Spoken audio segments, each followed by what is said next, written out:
大家好啊，歡迎收聽奶茶鴛鴦資訊頻道。咁今日就係有一單突發嘅事情咧，就係互送撤出香港然後將部分嘅資產就轉讓俾 Foodpanda，即係熊貓啦。咁當然啦，Kita 個勢就來勢洶洶嘅，啲單又好平嘅，咁所以咧食咗好多，蠶食咗好多個份額啦。咁 Foodpanda 亦都係食咗好多嘅，咁變咗互送都好難競爭，所以就撤出香港啦。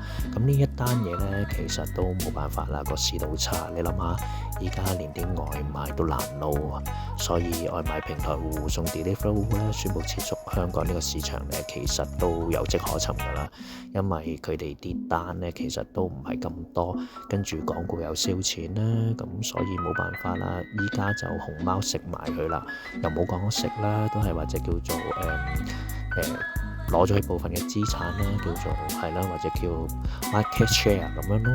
咁之前我都有講過㗎啦，就個經濟一定會越嚟越差㗎啦。如果有聽開我個台嘅人都會知道啦，都叫大家使錢，即係量入而出啦。同埋依家環境唔好啊，所以你做外賣仔都唔係咁易啊。以前話多個平台啫，依家又少一個平台啦。係啦，今日就講到呢度啦。咁多謝各位，如果支持奶茶鴛鴦資訊頻道，記住俾 like、subscribe 同埋訂閱啦。多謝各位，拜拜。